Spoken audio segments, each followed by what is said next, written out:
السلام عليكم ورحمة الله تعالى وبركاته، مرحبا بكم مرة أخرى في قناتي وقناتكم وصفات جنان شانيل. نتمنى دائما تكونوا بأفضل الأحوال إن شاء الله يا رب. في هذا الفيديو بغيت نشارك معكم الشباكية. أنا عارفة راسي غادي نشاركها معكم معطلة، ولكن بغيت نشاركها معكم بطريقتي. سبق لي وشاركتها معكم، اليوم غادي نشاركها معكم بطريقة اللي جد بسيطة حتى بالنسبة للمكونات كما متعودكم دائما. خصوصا بالنسبة للطريقة ديال الشباكية، الطريقه ديالها اللي جد سهله وكتجي غزاله كما كتشوفوا في الصوره، وحتى بالنسبه للشكل ديالها كيجي نفس الشكل، والطريقه بسيطه اللي غادي تصيبوها غير بالاصابع ديالكم، وغادي تجيكم سهله.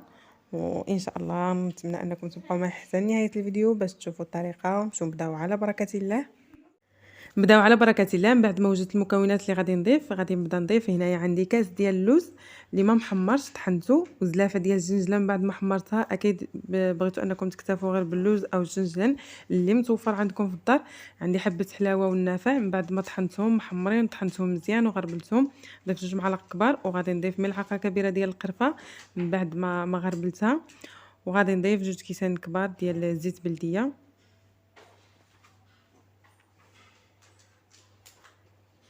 ورشه من الملح، وعندي نصف كأس ديال الخل، وخميرات الحلويات بما يعادل 8 غرام. اكيد بالنسبه للمكونات راها واضحه ومعروفه. وبالنسبه لها الكميه اللي ضفت انا ديال المكونات غادي نضيف 3 كيلو ديال الدقيق او الفرص. عندي كأس ايضا كأس ديال ماء الزهر. يعني بالنسبه لهاد المكونات 3 كيلو ديال الدقيق راها كافيه، وكتجي شباكيه غزاله مقرمشه وكتشرب العسل. غادي نبقى نحرك الخليط لهذا الشكل هذا، ومن بعد غادي نبقى نضيف الدقيق بالتدريج.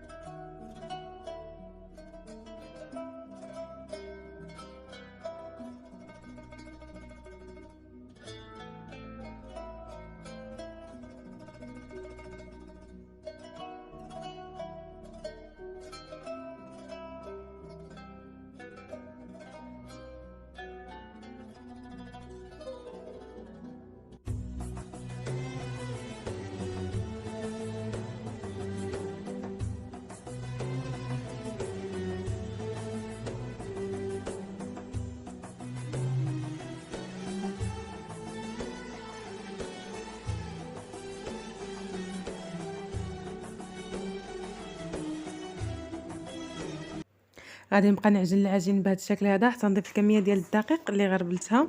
غادي نضيفها كامله كما قلت لكم 3 كيلو. وايضا عندي هنايا الماء اللي ضفت فيه الزعفران وضفت فيه الخرقوم، خليته حتى طلق شويه، وغادي نعجن به العجينه ديالي. من بعد ما ضفت الكميه ديال الدقيق او الفرص 3 كيلو، عجنت العجينه ديال الشباكيه مزيان. واكيد يعني بالنسبه للطريقه راها معروفه. غادي نقطعها كويرات على حسب القياس اللي بغيتو نتوما. من الافضل انكم تقطعوها كويرات صغار، وغادي نخليها حتى ترتاح شويه، ومن بعد غادي ندوز معكم الطريقه ديال الشباك ديال الشباكيه.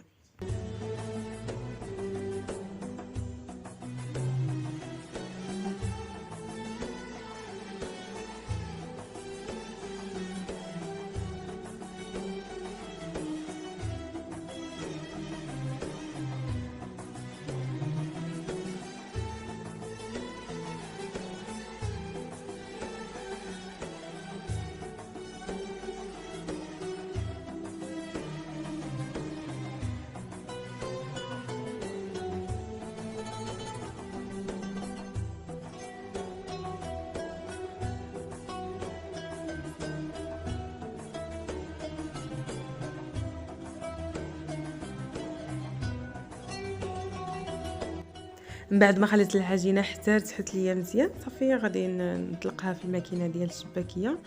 انا خليت العجينه شويه فاتيه، لذلك كندير لها الفرص. الا كانت نتوما عندكم قاصحه يعني ماشي ضروري انكم تضيفوا لها الفرص. صافي غادي نطلقها، ومن بعد غادي نديرها شرائط. بالنسبه لهاد الطريقه اللي غادي نوريكم سهله، وبالنسبه للشباكيه كتجي غزاله، ما كتفرتل معكم حتى شي حاجه، وكتجي معلكه.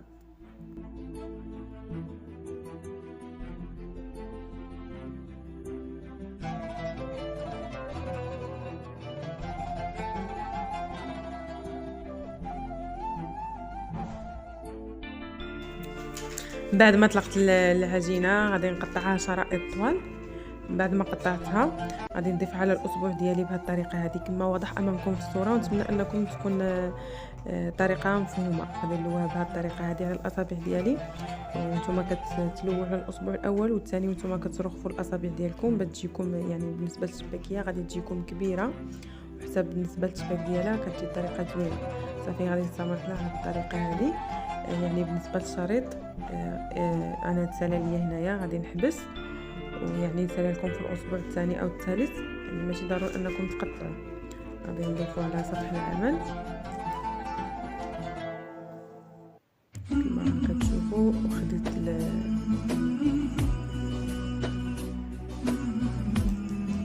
هاد الويد اللي غادي نصايب به كما كتشوفوا. غادي نضيفكم في الجنب وغادي تحاولوا انكم تشدوا مزيان باش ما تستخدمكمش العجينه، حتى بالنسبه للشكل ديالها غادي يبقى دايم وكيجي شكل واحد.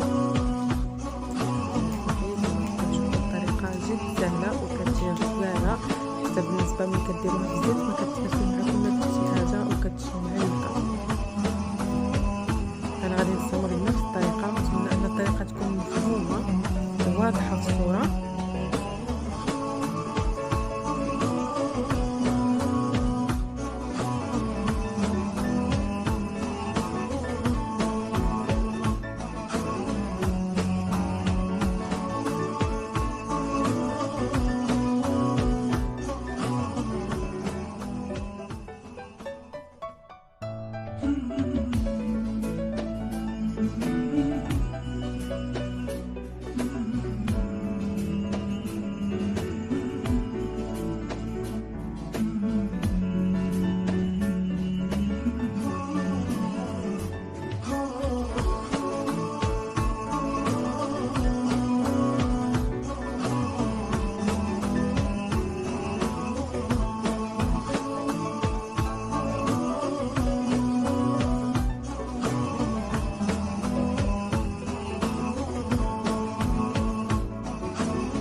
من بعد ما كملت الشباكيه كامله خليت الزيت حتى سخنات ليا مزيان، وغادي نبقى نضيف الشباكيه فيها. بالنسبه للطريقه نتمنى انها تكون مفهومه وانها تعجبكم، شي حاجه اللي سهله حتى بالنسبه للشباكيه، يعني كتجي غزاله وما كتفرتلش معاكم ملي كنكونوا كتقلوها، وكتجي حجم واحد. بالنسبه للطريقه غادي نقليها ومباشره غادي نضيفها في العسل، غادي نضيفها سخونه، واكيد بالنسبه للطريقه راها يعني سهله وكل شيء كيعرف ليها. غادي نستمر معكم بنفس الطريقه، انني نقلي الشباكيه كامله ونضيفها في العسل مباشره.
كما كتشوفوا ما كتخسر معكم ما حتى شي حاجه، كتبقى بالشكل ديالها مجموعه مباشره. كنخرجها من الزيت كنضيفها في العسل كتجي معلكه وشاربه العسل.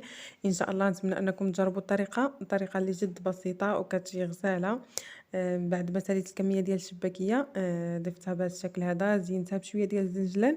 واكيد دائما كما كنقول لكم كل واحد والاختيار ديالو في التزيين، ونتمنى ان شاء الله ان الطريقه تكون مفهومه وانكم تجربوها. وهنايا وصلت معكم نهاية الفيديو. نتمنى انكم تبارطاجوا قناة وصفات جنان شانيل لكي تعم الفائدة، وكنشكركم دائما على حسن المتابعة ديالكم ليا، وعواشركم مبروكة، رمضان مبارك سعيد.